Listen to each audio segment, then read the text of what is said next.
comunista tener iPhone? Seguramente alguna vez habrás escuchado a algún liberal o alguna persona de derecha criticar a los usuarios de iPhone que tienen tendencias a, justamente, valga la redundancia, criticar el sistema en el que están viviendo, o sea, el capitalismo. Cosa que parece entrar en una contradicción con criticar al sistema o gozar de los beneficios que el sistema te ofrece. Pero esto cae en una contradicción y quiero que hablemos de esto porque es un mito y no paran de repetirlo, y creo que se podrían buscar argumentos un poco más fuertes que andar atacando de esta manera, sobre todo cuando el comunismo no tiene ningún problema con que tengas un iPhone. Pero no entremos en detalle, vamos a ver por qué. Primero tenemos que entender que un comunista no está dentro de un vacío utópico, sino que forma parte de un sistema. Nosotros, las personas, no elegimos en el sistema en el que nacemos, simplemente nacemos en este sistema y ya está. No hay nada que hacer al respecto para cambiarlo. Y a lo que me refiero es que uno opera en las condiciones impuestas por el sistema. Nada de lo que haga escapa del capitalismo, que es el sistema que impera hoy en todo el mundo. Entonces no es menos capitalista comprarme un iPhone que ir a comprar al chino medio kilo de pan o una harina o un paquete de yerba para tomarme unos mates. Todas esas acciones son igual de capitalistas. ¿Por qué? Bueno, porque el sistema capitalista no se define por el comercio en sí, sino que se define por quiénes son los dueños de los medios de producción.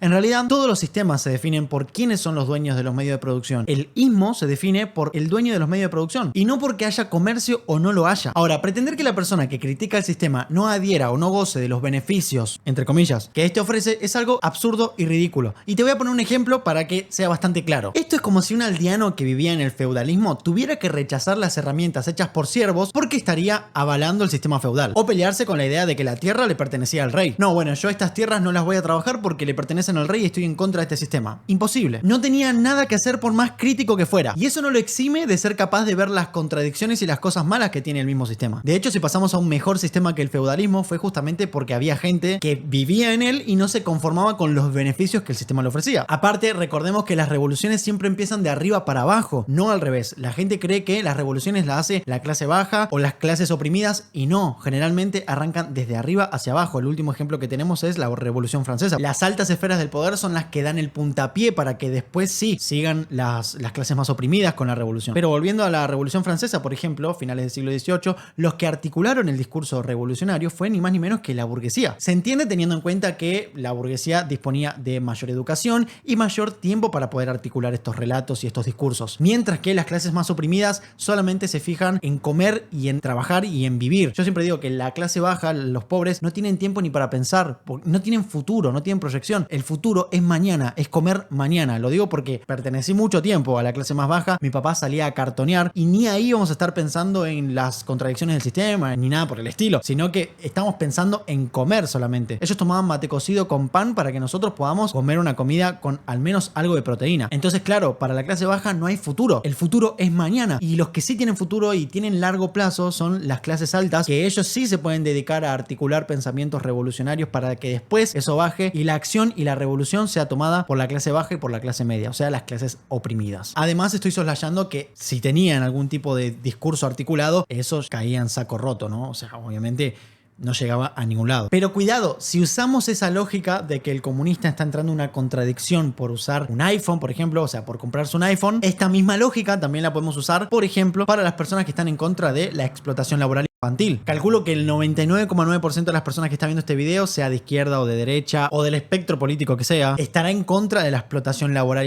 infantil. Obviamente es algo aberrante, pero para construir estos teléfonos hace falta un mineral que se llama cobalto, que generalmente es extraído en minas del Congo. Y adivinen las condiciones laborales que hay ahí. Sí, efectivamente, no son muy buenas que digamos. Y más allá de no ser muy buenas, hay niños trabajando ahí que son totalmente precarizados. Entonces, por esa regla de tres simple y por ese silogismo en el que entran algunos diciendo que un comunista no puede usar iPhone, también puedo decir que las personas que están en contra de la explotación laboral infantil no pueden usar iPhone o algún tipo de teléfono que use este cobalto, porque si no está avalando exactamente a lo que se opone. Entonces no es tan sencillo. De igual manera, también tengo que decir que el iPhone es igual de capitalista que un Samsung, un Xiaomi o un Oppo, porque tienen las mismas condiciones de producción y fabricación. O sea, el iPhone simplemente es más caro, pero eso no cambia los medios de producción y cómo se hace. O sea, el Samsung no sale de una cooperativa. Un comunista que compre Samsung es lo mismo que un comunista que compra iPhone, solamente que de repente suena más fuerte porque el iPhone está considerado un producto de lujo, cosa que me parece extraño también porque están al mismo precio que un Samsung, o sea, tampoco es tanta la diferencia. Pero bueno, ahí también está esa confusión de la que hablé al principio del comercio. El comercio existió en el esclavismo, el comercio existió en el feudalismo, existió y va a existir en el capitalismo, comunismo y el comunista tampoco lo quiere abolir, porque esta es una gran, pero gran confusión. El comunista lo que quiere hacer es poder comprarse su propiedad personal con lo trabajado y con lo ganado con su esfuerzo y su trabajo duro. Pero volviendo al principio, la gente confunde comercio con capitalismo y no son cosas aparejadas. El comercio existió en el feudalismo y existió en el esclavismo también, por ejemplo. Siempre existieron los comerciantes y el comercio, el intercambio de bienes. Y en un hipotético comunismo tampoco dejaría de existir. Seguiría habiendo comercio e intercambio de bienes. Seguirías pudiéndote comprar hasta un Lamborghini si quisieras, si te diera la plata y te alcanzara con lo ganado con tu propio esfuerzo y trabajo. Porque el comunismo no quiere abolir la propiedad personal, que también esa es otra gran confusión. Confundir la propiedad privada personal con la propiedad privada de los medios de producción de la riqueza social. Una cosa son la propiedad privada de los medios de producción de la riqueza social y otra cosa es la propiedad personal, que es mi auto, mi casa, mi teléfono, mi micrófono, lo que sea. O sea, cosas que yo compro para mi uso personal, y los medios de producción son otra cosa. Son una fábrica, la logística de camiones, por ejemplo, para transportar cosas. Esos son los medios de producción. En lo que está en contra del comunismo y lo que critica el comunismo o el materialista dialéctico es en la acumulación de la propiedad privada de los medios de producción, que genera una desigualdad bárbara. Pero además de eso, la gente confunde comunismo con pobrismo, o sea, con pobreza, o con estancamiento o atraso tecnológico, cuando no necesariamente es así. A ver, muchas de las tecnologías que estamos usando hoy se desarrollaron y fueron pioneros la Unión Soviética, o sea, el Partido Comunista. Que no fue comunismo técnicamente porque en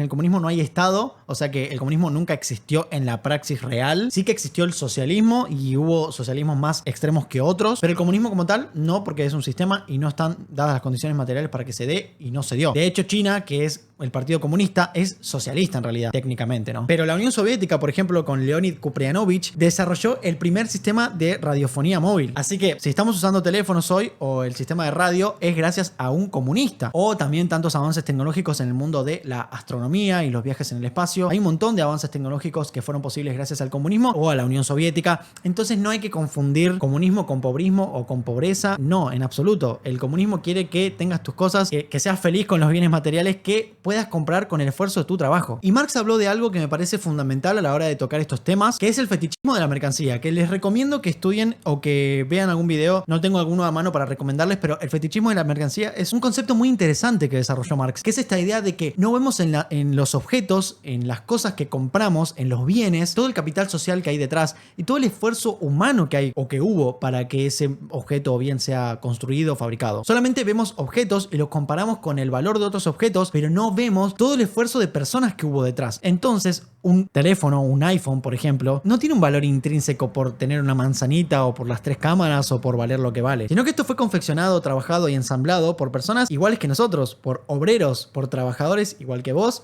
o igual que yo. Porque recordemos que los grandes capitalistas no serían nada sin las personas trabajadoras, o sea, sin la base de la pirámide. Entonces esto es construido, tiene valor por los trabajadores, no por Apple, que es una entidad etérea, una persona jurídica, que es algo totalmente imaginario que hemos construido desde nuestra intersubjetividad. Ahora, ¿cuál puede ser una contradicción comunista que vos lo dejes pedaleando a un comunista que sea como, sí, la verdad que sí, es una contradicción vivir así siendo comunista? Hasta ahí nomás, porque repito, uno nace en un sistema que no elige, pero podría ser, por ejemplo, un comunista rentista. Eso es como helado caliente, un oxímoron. O sea, es algo que son dos palabras que prácticamente es una contradicción viva si existe. Porque el comunismo está totalmente en contra del sistema rentista o rentístico, no sé bien cómo se dice. Entonces, si yo soy un especulador financiero o tengo 10 departamentos y soy comunista, y la verdad es que es extraño. Es extraño porque no estoy ganando dinero con el fruto de mi trabajo, sino que los estoy explotando bienes que vienen por la especulación. Así que si querés dejar en offside a un comunista, si vive de rentas, ahí sí le puedes dar para que tenga. Pero por tener un iPhone, no. Porque es lo mismo que tenga cualquier otra cosa, cualquier otro producto generado por el capital. Valga 2 pesos o valga $1000.